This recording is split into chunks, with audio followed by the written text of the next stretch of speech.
Hello বন্ধুরা, সবাই কেমন আছো?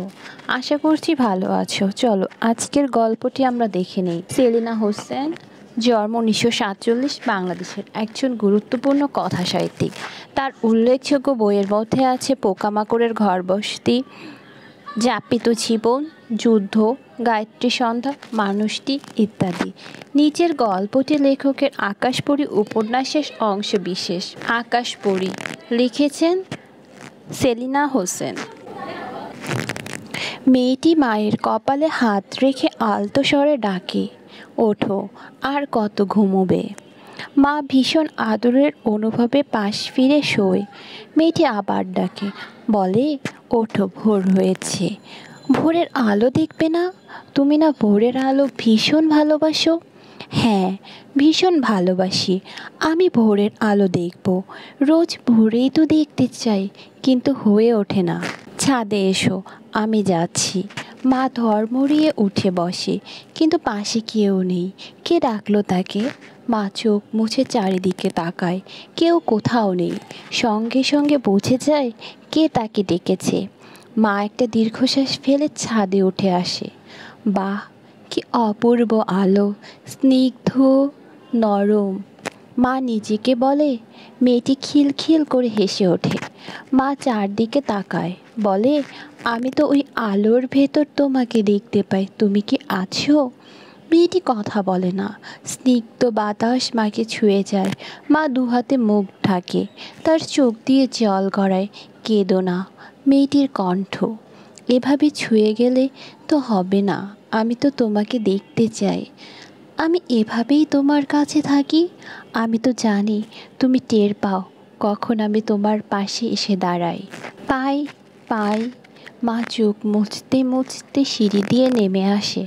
মাঝে মাঝে চোখের ওপর রেগে যায় যে এত জল কোথা থেকে আসে এই চোখে, জল ফুরোয় না কেন। এসব ভাবলে জল আরও দ্বিগুণ বেগ বের হয়। মেয়েটা তখন কড়া স্বরে ধমক দিয়ে বলে, তুমি এত ফ্যাচ ফ্যাচ করো কেন, বলো তো। মায়ের কণ্ঠে উত্তর নেই। মা উত্তর দিতে জানে না। মা কান্নার বেগ সামলানোর জন্য রেলিং ধরে ঝুঁকে থাকে। তখন বাড়ির সবাই ঘুম থেকে জেগে উঠেছে, যে যার কাছে যাবার জন্য রেডি হবে। মায়েরও এখন অনেক কাজ, সবাইকে নাস্তা দিতে হবে, নিজের অফিসে যেতে হবে, যাবার পথে শিশু হাসপাতালে যেতে হবে তপুকে দেখতে। ওর ডেঙ্গু জ্বর হয়েছে, এটা নিয়ে মা ভীষণ চিন্তায় আছে। যদিও ডাক্তার বলেছে তপু বিপদমুক্ত, কিন্তু মায়ের ভাবনা কাটে না। মা চোখের জল মুছে রান্নাঘরে যায়। চটপট অনেকগুলো স্যান্ডউইচ বানায়। ঘড়ি দেখে, স্যান্ডউইচের প্লেটটা নিয়ে ডাইনিং টেবিলে যাবার সময় থমকে দাঁড়ায় মা। বুক ভেঙে যায়। টেবিলের একটি চেয়ারে মেয়েটি আর এসে বসে না। ওই একটি চেয়ার ওর প্রিয় জায়গা ছিল। ওই চেয়ারটিতে না বসলে নাকি ওর ভাত খাওয়া হতো না। এখন কোন চেয়ারে বসে ও ভাত খায়? এই ভাবনার মাঝে মা স্যান্ডউইচের প্লেট হাতে নিয়ে হাবার মতো দাঁড়িয়ে থাকে। মনে হয় যেন চেয়ারটা একটি পা নেই, যেন পাহীন চেয়ারটাকে কেউ সুইজারল্যান্ডের জেনেভা শহরের জাতিসংঘ দপ্তরের ভবনগুলোর সামনে রেখে দিয়েছে। মায়ের মনে হয় সে তার মেয়েটিকে নিয়ে সেই ভবনের সামনে দাঁড়িয়ে আছে। দুজনে মিলে হাঁ করে বিশাল চেয়ারটাকে দেখছে। মায়ের কানে মেয়েটির কণ্ঠ বাজে, কি ভাবছো মা? তুমি আর আমি সুইজারল্যান্ডে গিয়েছিলাম, সে কথা মনে পড়ছে? মেয়েটি খিলখিল করে হেসে ওঠে। মায়ের কানে সে হাসি বড় মধুর লাগে। মা বুঝতেই পারে না যে অন্য ঘরে এসা ওর বাবার সঙ্গে মজা করছে আর হেসে গড়িয়ে পড়ছে। মায়ের মনে হয় চেয়ারটা দেখতে দেখতে সে শক্ত করে মেয়েটির হাত চেপে ধরেছে। মেয়েটি অনেক দিন ওকে বলেছিল, জানো মা, আমার শরীরের প্রতিটি অঙ্গ ভীষণ মূল্যবান। আমার একটি পা না থাকলে আমি আর প্লেন চালাতে পারবো না। মেয়েটি আবার বলে, তুমি ওই চেয়ারটা দিকে তাকিয়ে আছো কেন আমি জানি, জানবেই তো।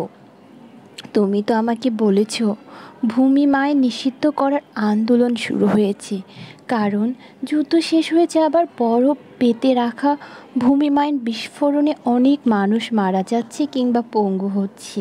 এই বিশাল চেয়ারটি ভূমি মাইন পেতে রাখার বিরুদ্ধে প্রতিবাদের প্রতীক। শুধু তাই নয়, এটা রাখা হয়েছে তাদের স্মরণে যারা ভূমিমাইন বিস্ফোরণে মরে গেছে কিংবা পঙ্গু হয়েছে। কারা যেন স্লোগান দিচ্ছে, মাইনমুক্ত পৃথিবীর জন্য লড়ে যেতে চায়। মায়ের মনে হয় সে ওই স্লোগানটি শুনতে পাচ্ছে। তার পাশে দাঁড়িয়ে মেয়েটিও স্লোগান দিচ্ছে। অনেকক্ষণ চেঁচিয়ে মেয়েটি বলে, তুমি স্লোগান দিচ্ছ না কেন মা? তোমার কণ্ঠ শুনতে আমার ভালো লাগছে।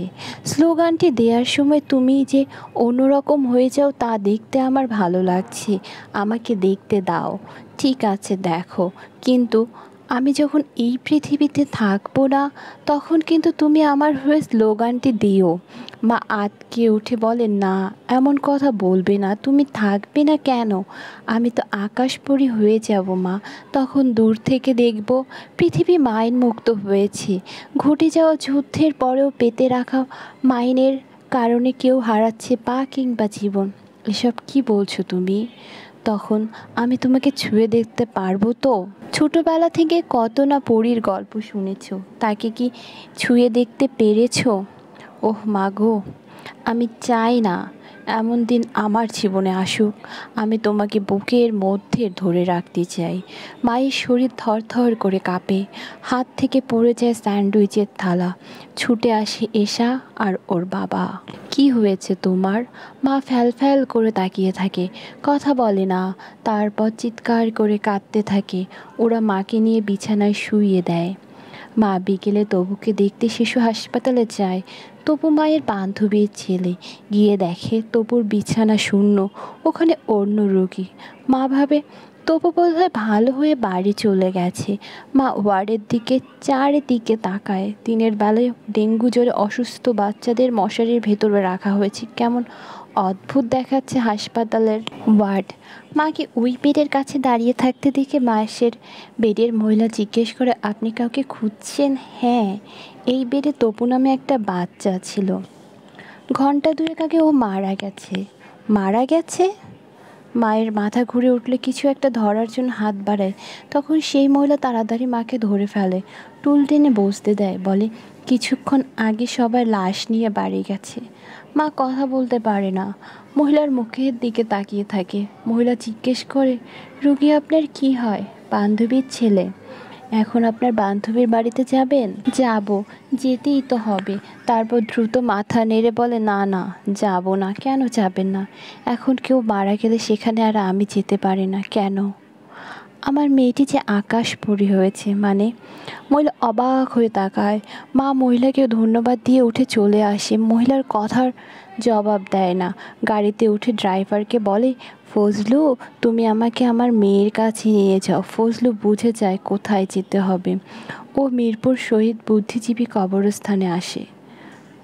মা ওর মাথার দিকে পুঁতে রাখা বাঁশের উপর হাত রেখে বলে, তুমি ভালো আছো তো? মেয়েটির কণ্ঠ, হ্যাঁ, ভালো আছি। নানির সঙ্গে থাকি। তুমি তো জানো নানি ভীষণ যত্ন করে। যেখানে থাকি দারুণ সুন্দর জায়গা। চারিদিকে ঝকঝকে তকতকে, গাছে গাছে রং বেরঙের ফুল ফুটে থাকে।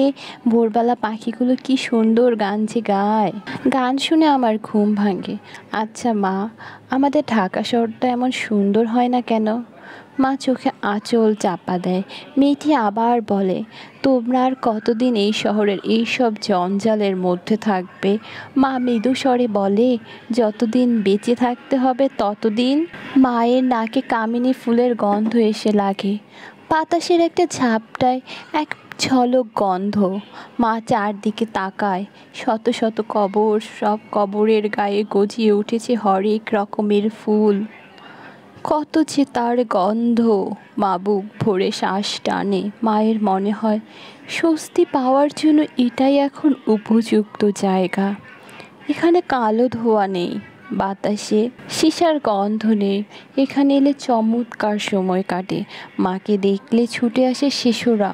মা ওদের সঙ্গে কথা বলে। কেউ বলে, আগামী ঈদে আমাকে একটি জামা দেবেন? কিন্তু মা বলে, দেব। ওরা খুশিতে উজ্জ্বল মুখে তাকায়, বলে, সবাইকে দেবেন? হ্যাঁ, সবাইকে। ওরা মায়ের পিছে পিছে আসে। মা ওদের পয়সা দেয়। ওরা বলে, আমরা আপনার মেয়েকে রোজ ফুল দিয়ে যাব। মা আনমনে বলে, ও ফুল ভীষণ ভালোবাসে। তোরা জানিস আমি বিদেশে গেলে ওর জন্য সুগন্ধি মোম কিনে আনি। ও খুব মোম ভালোবাসতো। ছেলেমেয়েরা মায়ের দিকে তাকিয়ে থাকে। ওরা মায়ের মেয়েটিকে চেনে না, তবে একজন বলে, আমি তাকে স্বপ্নে দেখেছি। সত্যি? কি দেখেছিস? কেমন দেখেছিস? পরী স্বপ্ন দেখেছি, কি সুন্দর পাখা মেলে আকাশে উড়ে বেড়ায়। মায়ের দম বন্ধ হয়ে আসে। ওদের মাথায় হাত রাখে, ভাবে ওরাই তাকে সবচেয়ে বেশি বুঝতে পারে। মায়ের চোখে পানি দেখে ওরাও চোখ মোছে। শিশুদের আন্তরিকতায় মা অভিভূত হয়। এবার আমরা গল্পের শব্দের অর্থগুলো জেনে নিব। অভিভূত, মুগ্ধ, আঁতকে ওঠা, ভয় চমকে ওঠা। জঞ্জাল, আবর্জনা, দপ্তর, অফিস। বিস্ফোরণ, ফেটে পড়া, ভূমিমাইন, মাটির নিচে পুঁতে রাখা হয় এমন বোমা। মহামারী, সংক্রামক ব্যাধিতে বহু মানুষের মৃত্যু। স্যান্ডউইচ, 2 টুকরো পাউরুটির মাঝখানে সবজি ও মাংস দিয়ে বানানো খাবার বিশেষ।